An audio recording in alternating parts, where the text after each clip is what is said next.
Mesdames, Messieurs, bonsoir et bienvenue dans ce numéro spécial Géopolitics sur Canal Algérie. La crise du coronavirus a-t-elle consacré définitivement l'échec des organisations multilatérales? Étant à l'origine des instances de dialogue diplomatique, quelles sont les autres stratégies mises en place dans ce jeu d'échecs à l'échelle mondiale? Afin d'accroître ses zones d'influence et être supérieur économiquement et diplomatiquement, le soft power est apparu comme un moyen complémentaire, voire plus efficace. Les affrontements face à face militaires entre puissances ou par pays interposés ne constituent plus une première alternative. Torpiller toute tentative pacifique de changement par des intrusions violentes, qualifiées par l'un de nos invités de diplomatie parasitaire, se matérialise aujourd'hui par des injonctions surnoises. Le soft power peut-il se transformer ou être un cheval de Troie avec des ramifications sécuritaires, une appellation douce de force flag dans le but de s'implanter sur de nombreux théâtres d'opérations? Des éléments de réponse avec nos invités de ce soir. Richard Labivière, bonjour, bonsoir. Merci Bonsoir. d'accepter notre invitation. Vous êtes journaliste, rédacteur en chef, essayiste, vous avez écrit beaucoup de livres sur le Moyen-Orient, notamment sur la question palestinienne, et vous êtes le rédacteur en chef du magazine en ligne moyenorient.ch. Merci d'accepter notre invitation.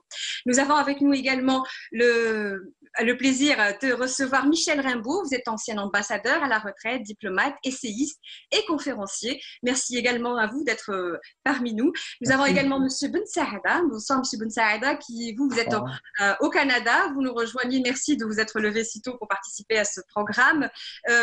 Vous êtes donc auteur et analyste politique. Et enfin, nous avons avec nous le directeur du site Medania, qui est également un spécialiste du Proche et Moyen-Orient et de la région, notamment notre région à nous. Il s'agit là de René Naba. Bonsoir et merci d'accepter cette invitation. Les meilleurs vœux pour les auditeurs. Nous allons commencer par se poser la première question, en fait, par rapport justement à ce qu'on appelle le multilatéral aujourd'hui. Nous assistons depuis quelques années à un tableau dominé par les libéraux autoritaires qui donnent eux le là finalement aux grands événements, aux grands sommets. Est-ce que le multilatéralisme s'est muté aujourd'hui en une espèce d'idée libérale et ce faisant a fini par creuser sa tombe? Oui, alors on peut dire que le multilatéralisme, en tout cas la gestion des conflits internationaux par le Conseil de sécurité des Nations Unies a reçu un coup mortel en septembre 2003 avec l'invasion anglo-américaine de l'Irak. Et cette invasion anglo-américaine de l'Irak a constitué une coupure, une grande rupture dans ce qu'on appelle le multilatéralisme onusien pour laisser place à une opération militaire anglo-américaine unilatérale qui a en fait détruit l'Irak, détruit l'État-nation irakien. À partir de là, effectivement, les Nations Unies ont été, le Conseil de sécurité, très, très marginalisé et le multilatéralisme politique et économique est entré en crise avec évidemment une crise qui s'est amplifiée avec l'arrivée de Donald Trump à la Maison-Blanche, qui a déchiré l'accord sur le nucléaire iranien, sur un format 5+5, les 5 membres permanents du Conseil de sécurité plus l'Allemagne, un accord qui avait été discuté pendant 15 ans, signé à Vienne en juillet 2015. Donc le président américain Trump a déchiré cet accord. Ensuite, il est sorti de l'accord de Paris, de la COP21 sur le réchauffement climatique. Il a remis en cause l'accord FNI sur les missiles de portée intermédiaire et, je dirais, il a répété des violations du droit international, ne serait-ce qu'en déplaçant l'ambassade des États-Unis de Tel Aviv à Jérusalem. Donc, dans la mesure où un grand pays comme les États-Unis donne le très, très mauvais exemple, avec effectivement à la clé le retrait de l'UNESCO, le retrait de l'OMS, il est certain que de ce point de vue-là, on entre dans un monde, je dirais, dans le Léviathan de Thomas Hobbes, où il n'y a plus de droit international et où la règle, c'est la guerre de tous contre tous, avec une multiplication des conflits asymétriques, de guerres économiques et de guerres culturelles, avec un rôle important du soft power, comme vous l'avez indiqué, et des outils numériques.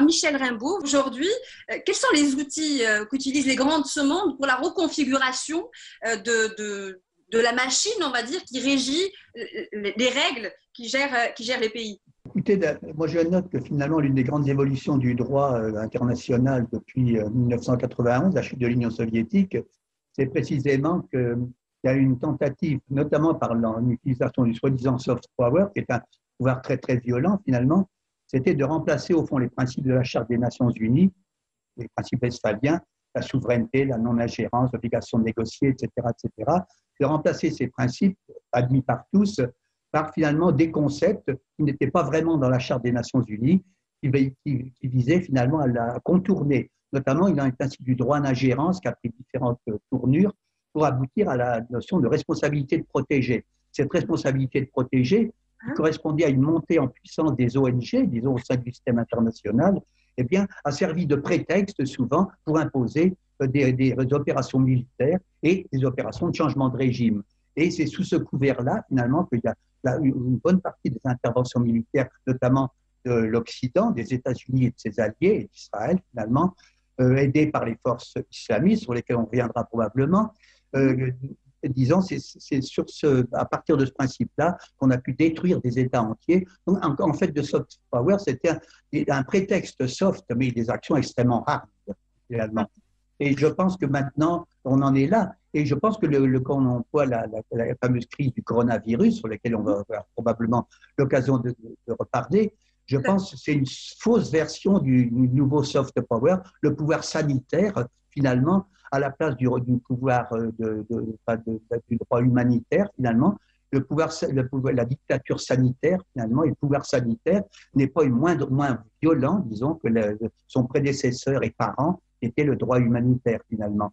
C'est-à-dire de mettre tout au service de la santé de l'humanité avec des visées qui sont, elles, pas du tout soft, qui sont vraiment très hard et qui visent à recomposer le monde, quand même. Mais justement, parlons de ces outils-là, et là, je m'adresse à M. Ben Saada. Qu'est-ce qui reste comme autre outil? En fait, on a observé depuis, disons, le début des années 90 et encore plus vers les années 2000 qu'il y a eu une certaine ONGisation de la vie civile. Et c'est ce type de soft power, c'est-à-dire d'introduire des ONG dans des champs, dans des domaines en fait, où l'État lui-même devrait prendre en charge, que l'État lui-même devrait en charge, pose d'énormes problèmes. Et on a vu, par exemple, dans le cas des anciennes républiques soviétiques, par exemple, ou dans le printemps arabe, que des ONG financés par des puissances étrangères ont eu un rôle prépondérant dans la modification et dans ce qu'on appelle le régime change. Donc, en fait, c'est un soft power qui est basé sur des ONG autochtones, mais qui dépendent d'un agenda qui est étranger. Et ça, on l'a vu depuis le début des années 2000. Donc, le soft power a eu, en fait, on va dire, entre guillemets, c'est lettre de noblesse, mais en fait, il a permis la destruction de certains pays, de changer des régimes, mais aussi la destruction de certains pays comme la Libye, la Syrie ou le Yémen. Et ça, c'est très, très bien, actuellement, très, très bien connu. René Naba, vous avez évoqué lors de l'un de vos entretiens une diplomatie parasitaire dans une certaine révolution arabe. Ceci, me semble-t-il, se matérialise aujourd'hui par certaines injonctions. J'ajoute que vous avez tantôt parlé d'Algérie comme l'un des derniers bastions du refus. Avec la Syrie, jamais ne l'oublier. Avec la Syrie et le Liban, le sud du Liban et le sud de Beyrouth. Cela dit, je voudrais revenir avant à une petite notion pour que les choses soient claires. Le multilatéralisme dont vous avez parlé pendant longtemps était en fait un unilatéralisme américain épaulé par l'OTAN avec un habillage consensuel qui s'appelait la communauté internationale, c'est-à-dire une vingtaine de pays, l'OTAN plus le Japon et Israël. C'était ça le multilatéralisme, c'était un rapport de force effréné de la puissance planétaire, la première puissance planétaire qui était les États-Unis. Actuellement, le multilatéralisme est en train de se faire jour à l'occasion de la crise de la pandémie de la Covid, comme dit l'Académie française. En ce sens qu'il y a un nouveau rapport de force qui fait une puissance qui est en phase de repli, pour ne pas dire en déclin, qui sont les États-Unis, et une autre qui est en phase d'ascension, qui est la Chine. Et la démonstration a été faite que pour la première fois depuis la Deuxième Guerre mondiale, une grande catastrophe humanitaire n'est pas prise en main par les pays occidentaux, le groupe des pays occidentaux, c'est-à-dire l'Alliance Atlantique, mais ça a été fait par la Chine, la Russie et Cuba. c'est-à-dire le nouveau multilatéralisme qui est en train de se créer dans le cadre du BRICS. Voilà, le nouveau multilatéralisme est en train de naître. Aujourd'hui, une totale réussite.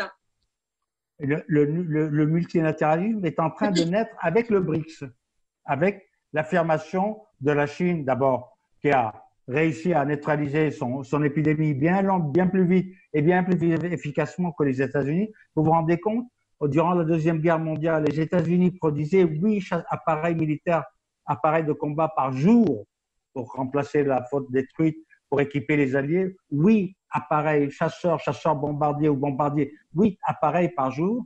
Oui. Une épidémie de maladie, elle n'arrive même pas à l'enrayer dans son propre territoire. Elle est le pays le plus sinistré de cette épidémie-là. C'est une insulte à la suprématie américaine.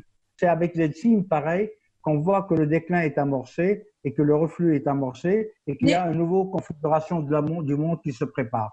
Néanmoins, pour en revenir à ma question, est-ce que vous pouvez revenir justement sur le concept de diplomatie parasitaire que vous avez développé? Je prends le cas concret de la Ligue arabe. Vous avez 10 États qui contrôlent la majorité de la Ligue arabe et qui ont décidé ainsi, eux, d'expulser la Syrie de la Ligue arabe, un pays membre fondateur de la Ligue arabe, et qui a mené 4 guerres contre Israël. Donc ils sont une façade pour normaliser avec Israël, pour maintenir en état de soumission le monde arabe, qui participe à la désagrégation du monde arabe dans des guerres de destruction en Syrie, en Libye, au Yémen et ailleurs, et qu'on trouve comme les interlocuteurs du monde arabe. Je me rappelle, Laurent Fabius, lorsqu'il a été ministre des Affaires étrangères, il dit c'est un vote démocratique. La Ligue arabe a voté démocratiquement l'expulsion de la Syrie. Vous vous rendez compte, démocratiquement? Michel Rimbaud, l'ancien ambassadeur de France en Algérie, Xavier Driancourt, disait en 2012, je cite, « La diplomatie d'influence, issue de la traduction de public diplomacy ou soft power en anglais, est à présent le maître mot de l'action diplomatique de la France. » C'était à l'occasion du lancement de l'Institut français d'Algérie. Comment est-ce que vous percevez justement l'impact de ce qu'il a appelé la diplomatie d'influence? C'est assez mal vu parce que la diplomatie d'influence, si elle était efficace, on le saurait, ça se verrait. En réalité, la France s'est fait évacuer de tous les dossiers dans l'ensemble du monde arabe et au-delà. Mais c'est vrai par ses positions en défendant des mauvais chevaux, quoi. Elle a choisi le mauvais camp. Globalement, la France n'a pas pu se retrouver une politique indépendante comme disons de style gaullien. Pendant longtemps, il y a eu des principes de la politique française, y compris à l'égard du monde arabe, la fameuse politique arabe de la France, qui faisait que la France, en quelque sorte, n'était pas alignée ni sur le bloc occidental, ni sur le bloc communiste à l'époque. Une politique révolue avec la disparition de Chirac. C'est révolu avec la disparition du général, ou à peu près, et de ses successeurs en tout cas. Et globalement, c'est le retour à l'atlantisme, au sionisme, qui sont les deux mamelles, en fait, de la politique française, de sa politique étrangère. Et donc, la politique d'influence dans ces conditions-là, alors que le monde, finalement, de mon point de vue, comme il a été dit au début, est en train de changer de base, finalement, que l'hégémonie occidentale, à mon avis, elle a vécu, après avoir duré un certain temps, et s'est prolongée encore. Je pense que le tournant a commencé à être marqué en 2011, précisément, entre la résolution 1873, je crois, sur la Libye en mars 2011, où encore il y avait une unanimité, disons, il n'y avait pas d'objection pour laisser passer, disons, une résolution des Nations Unies autorisant une intervention militaire contre Kadhafi, contre la Libye. Par contre, donc ça aboutit au résultat que l'on sait, à la destruction du pays, à l'assassinat en direct quand même d'un chef d'État. Oui. Et puis, deuxièmement, le mois d'octobre de la même année, quand justement, à propos de la crise de Syrie, un projet d'intervention visant à reprendre une opération à la libyenne sur la Syrie a été bloqué par le premier des doubles vétos russo-chinois, finalement, au Conseil de sécurité. Depuis, alors on dit il y a la Russie et la Chine, il y a une alliance bipôle, finalement, contre l'hégémonie américaine. En tout cas, ce qui est certain, et la crise du Covid, qui a un bien vilain nom d'ailleurs pour un si joli virus, oui. Je pense que cette crise du Covid a mis en tout cas quelque chose en exergue. C'est la perte, on parlait du prestige moral, on disait que c'est la première fois qu'une crise humanitaire n'est pas prise en compte pour le meilleur et pour le pire par l'Occident. Ces ONG, son bric-à-brac d'Occident, d'organisations humanitaires et de complices et de relais de toutes sortes d'intellectuels et de bienfaiteurs de l'humanité, bon, eh bien, ils existent encore, mais ils sont en fait, ils ont été dépassés par les événements. Au contraire, s'il y a une chose qui a été mise en lumière sur ce point-là, du point de vue du Covid, c'est bien que personne n'aurait eu l'idée de s'adresser à l'Amérique pour demander du secours, qui était elle-même brutalement frappée, mais on a fait appel, il y a eu la Chine d'un côté, la Russie de l'autre, mais y compris des pays comme Cuba, des alliés finalement, pas des alliés des États-Unis. Oui, tout à fait. Les médecins, on a vu les images des médecins cubains qui sont arrivés les premiers. Je suis même frappé de voir que même pour des territoires français comme les départements d'outre-mer d'Amérique, c'est Cuba qui a envoyé les médecins plutôt que des médecins venus de la métropole. Quand même, c'est tout un symbole. Je voudrais vous demander, M. Ben Saada, l'Algérie a refusé justement de faire partie du G5 Sahel, défini comme un cadre de coordination et de suivi de la coopération régionale sécuritaire, j'ai envie de dire, et de politique de développement, pardon, mais sécuritaire tout de même. Est-ce que ce refus de l'Algérie la met en porte-à-feu? Ce qui se passe au Sahel touche directement l'Algérie. Et tous les problèmes inhérents en fait, de cette crise ont été exacerbés par les bombardements de l'OTAN. La destruction de la Libye a été une très mauvaise chose pour l'Algérie. Et toutes les interventions étrangères qui sont actuellement qui sont faites en Libye actuellement posent d'énormes problèmes. Tout ce jeu géostratégique international, il faut que l'Algérie le comprenne pour bien saisir l'action à mener. C'est très important de savoir, de ne pas faire d'erreurs stratégiques, parce qu'actuellement, le jeu au niveau de la Libye est extrêmement trouble. C'est clair que la Libye ne va pas se relever de sitôt parce qu'elle représente un point de tension très important pour la région. Et tant qu'il y a de la tension dans la région, il y a de la pression sur les pays voisins, que ce soit sur l'Égypte, que ce soit sur l'Europe, que ce soit sur l'Algérie. Et c'est cet aspect-là qui est très important. Justement, Monsieur Naba, vous êtes un spécialiste du Soudan. Et j'ai envie de vous dire, est-ce que le scénario soudanais, le scénario libyen, il y a une forme de similitude? Qu'est-ce qui peut se passer aujourd'hui en Libye à la lumière des développements qu'a connu le Soudan? Je vais faire une analyse fractale, mais par étapes. La Libye a été détruite avec chef de file, Sarkozy, la France. Et après la Libye, on a eu le Qatar, le Mali. On va expliquer en quoi le Mali a été déstabilisé et qui s'est retourné contre la France et qui justifie le fait que l'Algérie ne participe pas au G5 pour ne pas aider la France à s'ancrer de nouveau dans une structure coloniale dans cette zone qui est sa périphérie. Le Mali a été déstabilisé par Ansar ad-Din. D'accord? Ansar ad-Din, c'était une supposons organisation caritative djihadiste financée par le Qatar. C'est-à-dire, le Qatar, un des plus récents alliés de la France, a déstabilisé et détruit un des plus anciens alliés de la France, qui est le Mali. Ce signal-là frappe de déconsidération les pays occidentaux, c'est-à-dire le Mali qui a envoyé près de 60 000 combattants pour aider la France durant la Deuxième Guerre mondiale à combattre le nazisme pendant que les trois quarts de la population française collaborait avec le nazisme. Il a été déstabilisé par un nouvel allié. Il n'y a pas d'amitié éternelle entre la France et ses anciens alliés. Il a été déstabilisé par un nouvel allié.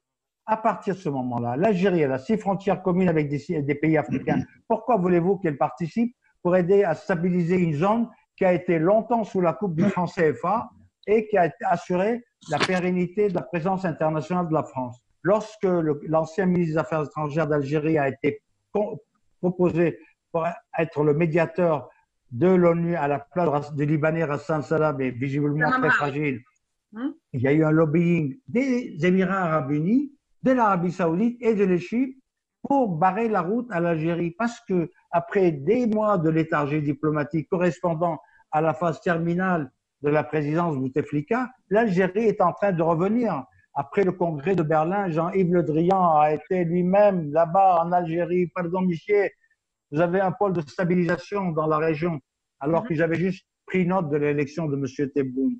Donc, on fait barrage à l'Algérie. L'Algérie a un rôle central dans cette affaire-là. Elle est un pays charnière entre le Maghreb et le Machrek.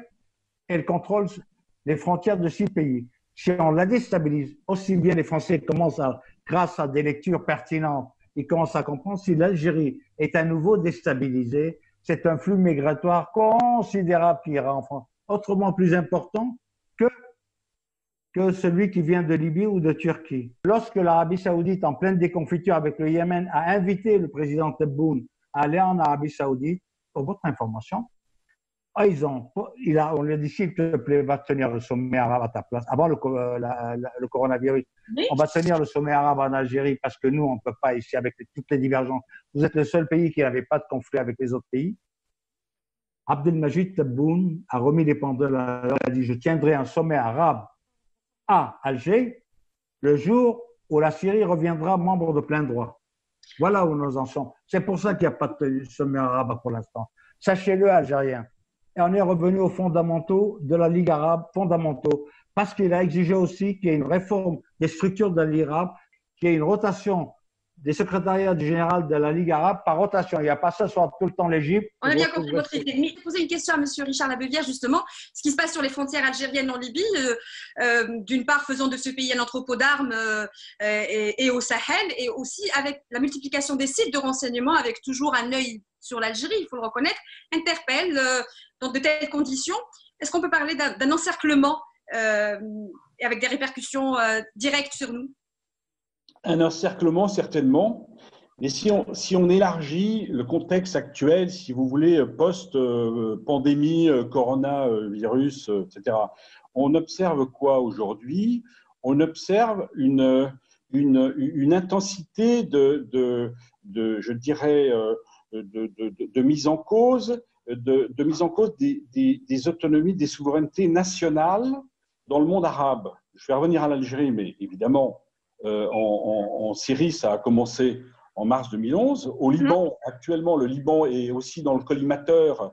Son système bancaire est déstabilisé par des pressions américaines parce que les Américains veulent faire chuter le gouvernement d'Hassan Diab, auquel participent des ministres du Hezbollah. La pression est décuplée sur l'Irak, qui maintenant, si vous voulez, s'est doté de dirigeants plus proches des Américains. Il y a effectivement une nouvelle pression importante sur la Palestine avec des nouvelles propositions d'annexion de la vallée du Jourdain et en Cisjordanie de la part des Israéliens.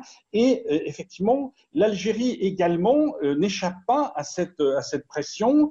Il est clair que l'Algérie aujourd'hui, non seulement est confrontée à une situation régionale, je dirais, préoccupante, par rapport à ce qui se passe en Libye. Bien sûr, la Libye a implosé. Il y a plus une Libye, il y en a 2 ou 3 en tout cas, mais aussi avec des conséquences très déstabilisantes sur la Tunisie, sans parler de ce qui se passe au Maroc. Donc, de fait, si vous voulez, l'Algérie, c'est un modèle stato-national qui jouit toujours du prestige de sa révolution nationale anticoloniale et qui, de fait, affirme, quels que soient ses problèmes intérieurs, une politique de souveraineté et d'indépendance nationale, tant au sein de l'OPEP et de l'OPEC, des pays producteurs de pétrole et de gaz, mais aussi avec sa diplomatie en Afrique.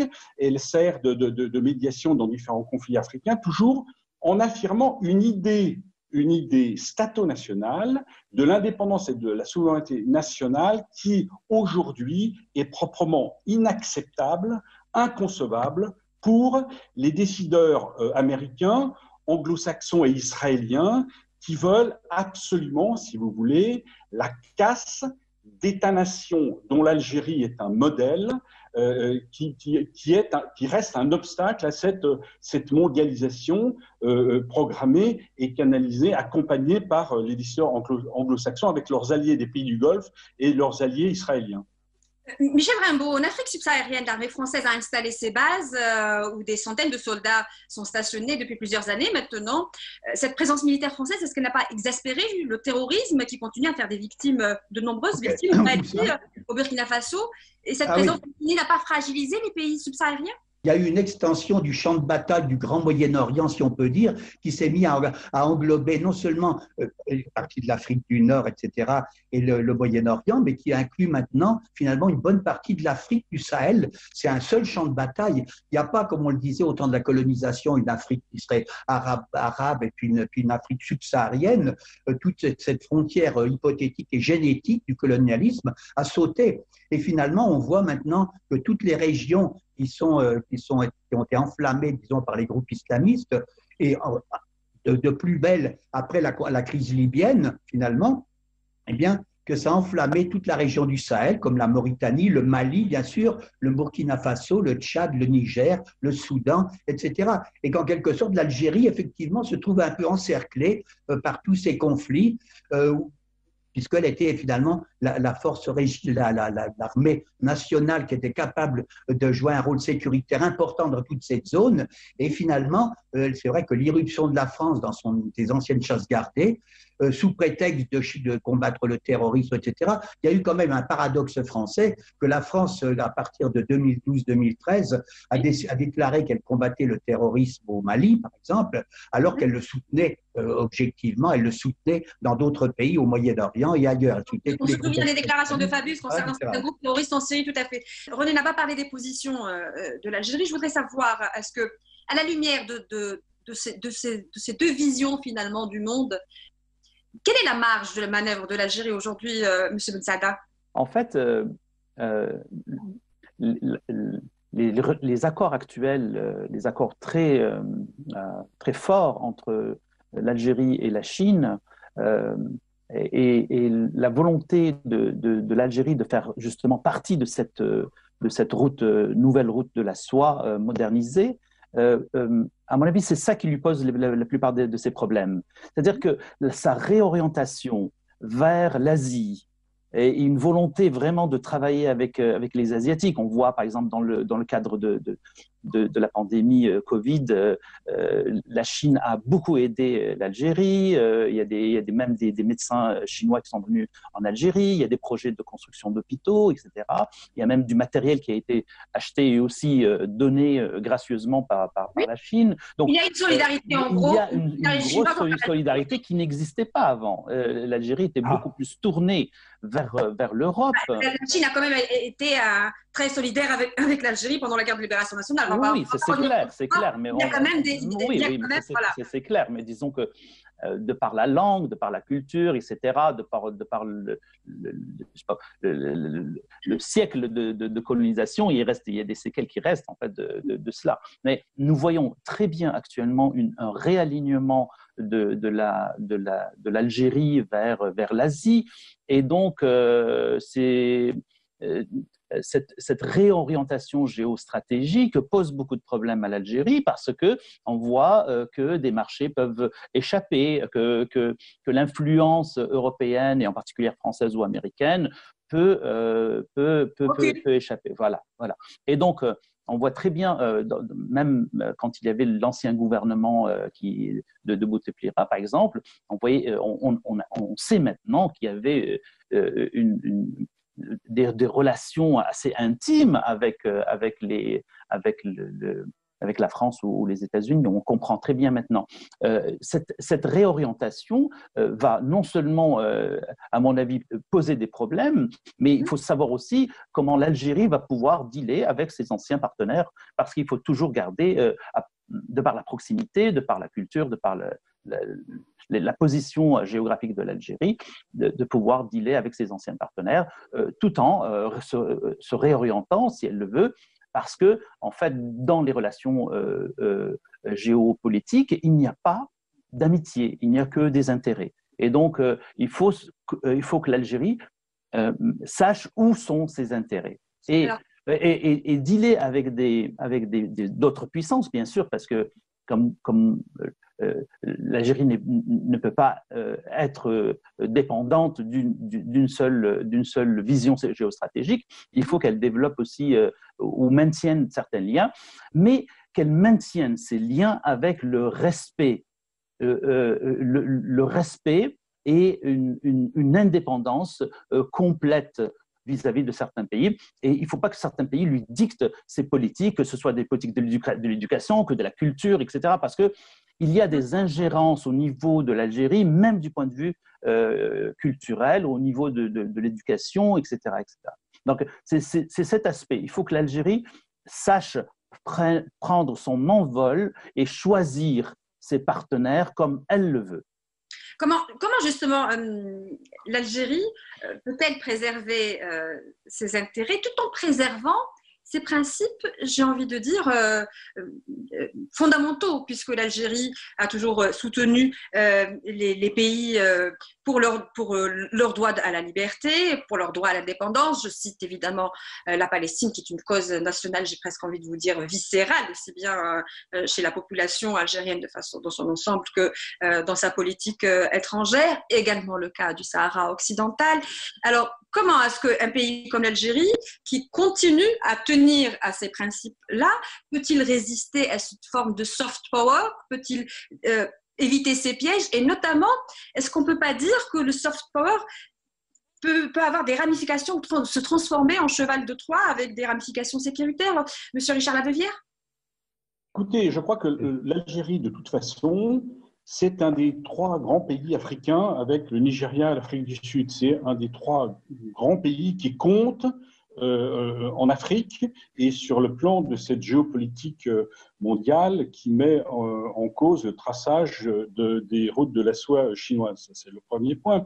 Le deuxième point, c'est que, si vous voulez, l'Algérie, de par sa révolution de libération nationale, reste absolument un paradigme et un symbole pour la libération des peuples. Vous avez cité le Sahara occidental, la Palestine, la Syrie. La diplomatie syrienne a toujours été très stricte sur la défense de la souveraineté territoriale et politique de la Syrie. Oui, l'Algérie a en effet toujours exprimé des positions très, très fermes là-dessus.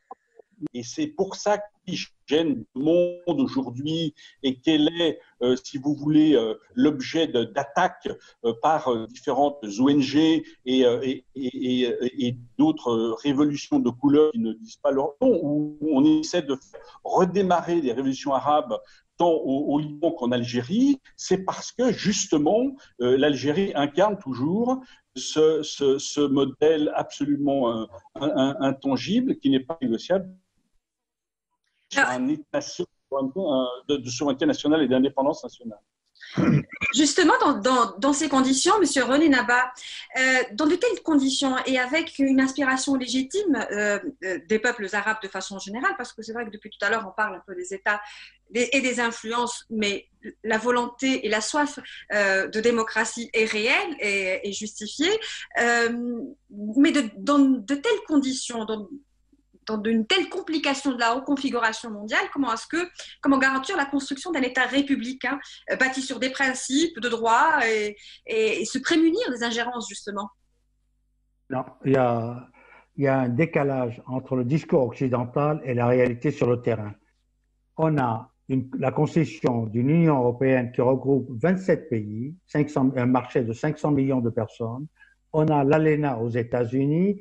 On a le Mercosur, mais on s'oppose à la constitution dans le monde arabe d'un seuil critique à l'effet de pouvoir faire balance égale avec l'Europe pour avoir un partenariat sur un pied d'égalité et de respect mutuel.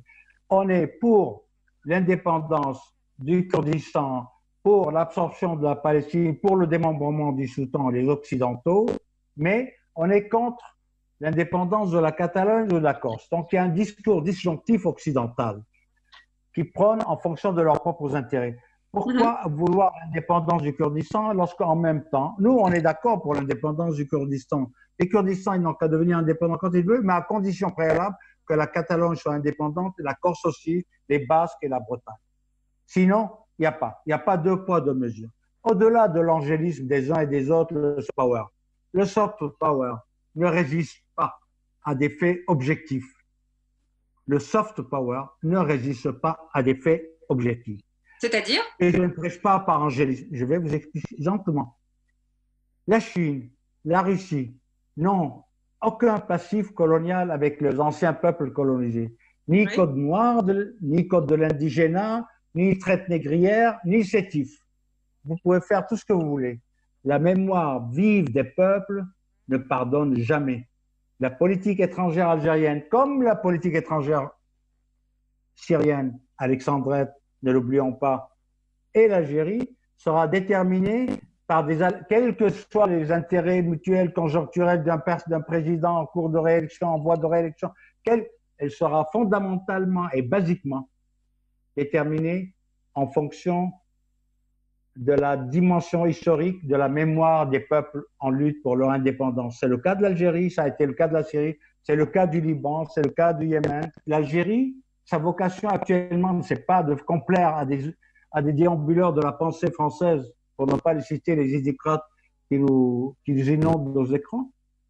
L'ambition actuelle de l'Algérie qui doit être, et c'est le souhait que je formule à travers Canal Alger dans cette émission, c'est qu'elle puisse enfin accéder aux BRICS, la structure décisionnaire du monde futur. Voilà l'ambition de l'Algérie actuellement. L'Algérie, pour son passé révolutionnaire, combatif, sa solidarité avec les peuples du monde, et c'est le seul pays qui a combattu, qui a gagné victorieusement une guerre de libération, une guerre contre le terrorisme. Il ne faut pas l'oublier. Comment voulez-vous qu'il a fait cette expérience à la France qui l'a tellement bafouée durant des siècles pour leur donner. L'ambition de l'Algérie actuellement, c'est d'accéder aux BRICS. C'est le vœu que je formule dès la fin de la pandémie de la coronavirus. Alors, on reviendra justement à la fin de cette émission, qui ne tardera pas d'ailleurs à avoir lieu, sur la fin du coronavirus. Néanmoins, pour en revenir à l'Algérie, qui également, sur le plan interne, est en construction, de reconstruction plutôt de sa République, est-ce que cette reconstruction peut échapper au contexte sécuritaire, M. Ben Saada? À mon avis, l'Algérie subit des attaques et des pressions de l'étranger. On le voit bien dans le domaine, par exemple, dans le domaine de la communication, beaucoup d'attaques. Et donc, c'est clair que l'Algérie doit être extrêmement vigilante actuellement. Extrêmement vigilante, parce que cette volonté de s'affranchir d'une certaine politique qui était plus ou moins admise par certaines puissances peut lui causer beaucoup de problèmes. Et la façon actuellement, c'est pas de bombarder, c'est d'utiliser le soft power. En fait, c'est vraiment d'utiliser le soft power et aussi d'utiliser certains relais, certaines méthodes culturelles, certaines méthodes dans le domaine qui ne paraît pas nécessairement dans le domaine politique. Voilà. Moi, j'aimerais juste revenir aussi à un point très important auquel Richard a fait allusion tout à l'heure, c'est en disant que le multilatéralisme, en fait, a subi un gros coup en 2003. Mais en fait, le multilatéralisme a subi un grand coup depuis assez longtemps, disons, parce que les positions en fait, de l'ONU vis-à-vis d'Israël, de par toutes les résolutions qui ont été signées, qui n'ont jamais été appliquées, disons. Alors, comment peut-on avoir une organisation, on va dire, supranationale comme l'ONU et qui ne peut pas imposer, d'ailleurs qui peut les imposer à tous les pays, sauf à Israël. Et maintenant, c'est flagrant maintenant avec Trump qui fait fi de tout ce qui est résolution ou accords internationaux, etc. Richard en a parlé.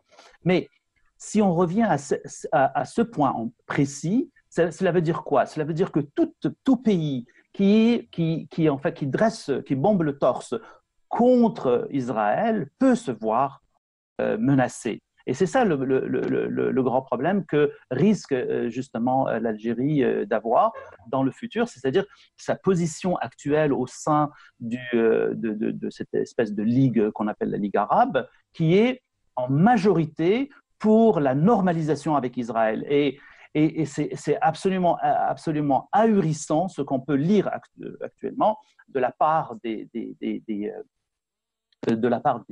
monarchies arabes et des monarchies du Golfe qui veulent à tout prix ouvrir des la normalisation, etc.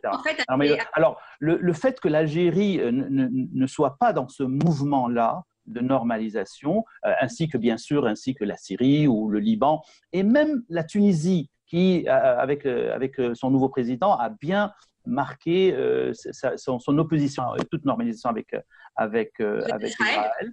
Et donc ça peut lui poser d'énormes problèmes. Et ça peut aussi être utilisé dans le soft power, dans la sécession, dans les mouvements sécessionnistes qu'on voit en Algérie actuellement.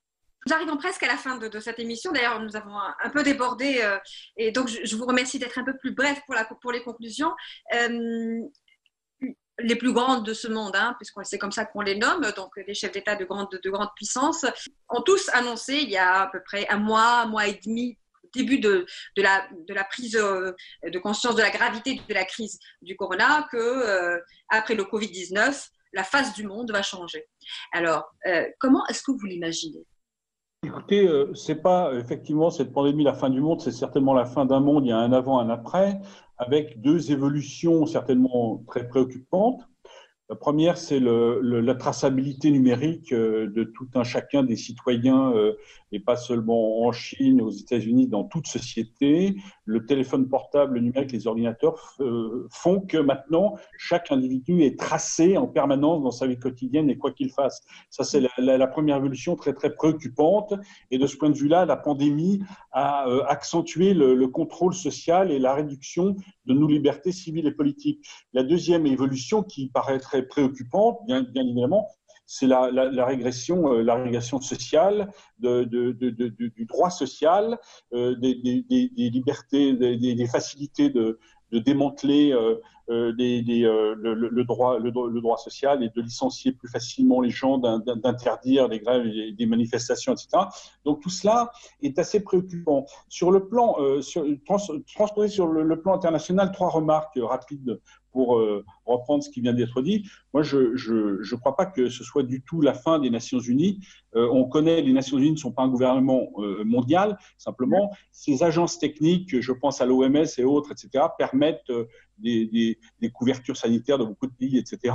Et dans toute l'imperfection du système, les agences techniques comme le HCR, l'OMS et d'autres font que le monde sans Nations Unies sera encore pire qu'il n'est aujourd'hui. Certes, le Conseil de sécurité doit être réformé, ça c'est un vieux serpent de mer, mais disons que les Nations Unies connaîtront d'autres évolutions. Le deuxième élément, c'est je serai moins enthousiaste que mon ami René Nabas sur l'évolution des BRICS, avec l'évolution actuelle du Brésil est fortement affaiblie, d'autant que dans les BRICS, les relations entre la Chine et la Russie, qui n'ont pas les mêmes intérêts, ne sont pas non plus coulées dans le bronze, et les BRICS en aucun cas ne peuvent se substituer et inventer un nouveau modèle de multilatéralisme. Troisième point, il faut en terminer avec la Ligue arabe, et qu'une fantasmagorie passée sous la tutelle des pays du Golfe et alliée, je dirais, aux perspectives israéliennes et américaines, donc oublions la Ligue arabe, reste, je dirais,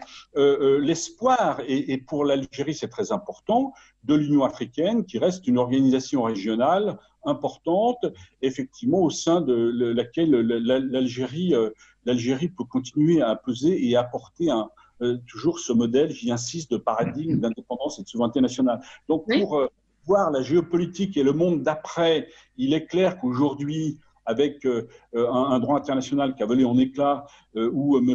Trump a déchiré tout un tas d'accords internationaux, il est clair qu'on est dans un monde très incertain. Je cite le léviathan de Thomas Hobbes de la guerre de tous contre tous, où tous les coups sont permis, où sur le plan économique, c'est la course au pognon, c'est la course au fric et à la destruction des ressources naturelles. Et donc là, je dirais que cette après-pandémie va nous obliger de fait à redéfinir un certain nombre de zones limites de point limite. Il y avait deux écoles. Il y avait ceux qui disaient « Ah, c'est formidable parce que cette pandémie va déboucher sur une amélioration de la gouvernance mondiale ». Ça, c'était l'école de Bertrand Badi. Hubert Védrine répondait avec réalisme « Non, pas du tout.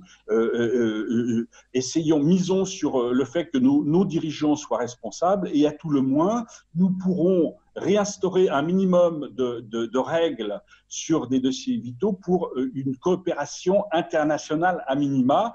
Et dans ce contexte-là, il est clair qu'on ne va pas recréer d'autres formats type G7, G20 qui ne servent qu'à faire des photo opportunity, mais il faudra remettre en chantier effectivement une organisation des Nations Unies rénovée, modernisée, et en s'appuyant, j'en termine par là, sur les organisations régionales importantes comme la Ligue arabe, comme l'Union africaine, pas la Ligue arabe, au sein de laquelle l'Algérie joue un rôle très important.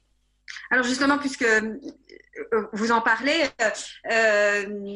l'Afrique et l'Amérique du Sud, est-ce qu'ils peuvent contribuer à écrire ou à dessiner ce nouveau visage du monde, M. Ben Saada, ce visage, comment vous le voyez? Exactement.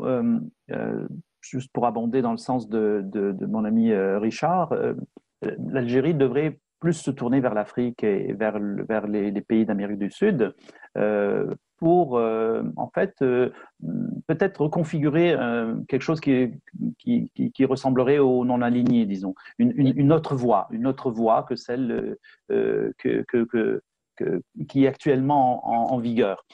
Mais pour revenir à votre question précédente, en fait, la pandémie a montré que ces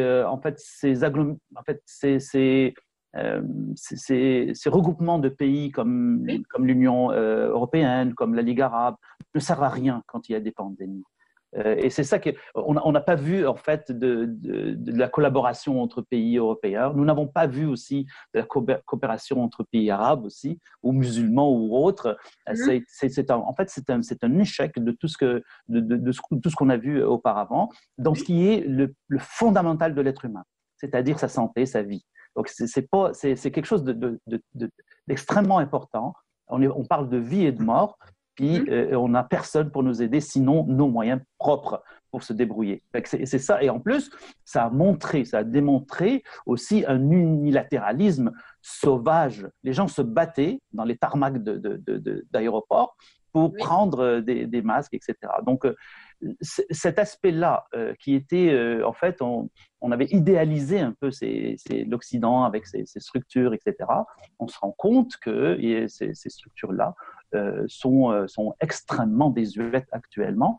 Et je ne parle pas que de l'Europe, aussi des pays arabes, ou alors de l'Union des pays musulmans ou autre chose. Il n'y a pas eu On entend bien, en fait, les grandes institutions multilatérales, régionales n'ont pas été, on va dire, à la hauteur. Au premier plan. Tout à fait. Je vais revenir vers vous, Monsieur Michel Rimbaud, vous l'ancien diplomate, et je vais prendre une expression du général de Gaulle qui, en parlant de l'ONU, disait ce machin. Est-ce que ce machin est appelé à disparaître aujourd'hui, au regard de tout ce qu'on voit?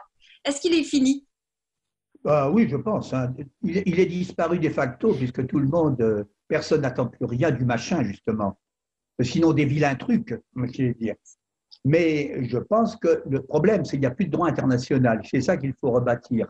Parce que, quand même, on a beau dire, même au temps de la guerre froide, il ne faut pas oublier quand même que les Nations Unies étaient une construction de l'après-deuxième guerre mondiale. C'était les vainqueurs, disons, de la Deuxième Guerre mondiale. Et donc, à l'époque, au moins quand on a créé les Nations Unies, la Charte de San Francisco, finalement, eh bien, tout le monde, que ce soit l'Est et l'Ouest, était d'accord, au moins sur le plan des principes, sur un certain nombre de données, de principes à respecter. Je pense que pour recréer un droit international, il faut à nouveau des principes qui soient admis de tout le monde. Or, je ne vois pas du tout comment, parce que ça serait dans le cadre, au fond, des règlements des différents conflits en cours. Il faudra une vaste négociation quand tout sera un peu épuré, quand un nouvel ordre se sera à peu près créé, ou au moins ébauché un peu plus nettement qu'il ne l'est maintenant, c'est-à-dire l'Eurasie face au monde atlantique, et bien l'Empire atlantique.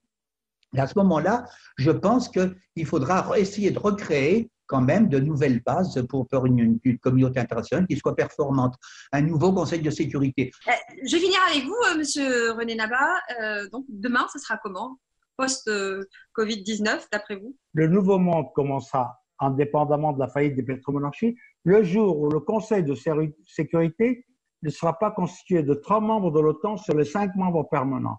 Il faudra y inclure l'Asie, l'Inde, l'Afrique et le monde musulman. À ce moment-là, le monde sera un peu plus équilibré et ce ne sera pas une suprématie blanche qui représente 21% de la population mondiale sur le reste de la planète. Le jour où on a réformé le Conseil de sécurité, ce sera un grand jour pour l'humanité. Je rappelle que l'Union africaine a demandé en vain ces derniers temps, justement, la réforme. Des coups de bouton et des usures, et un jour, ça s'effondrera comme dans une fourmilière.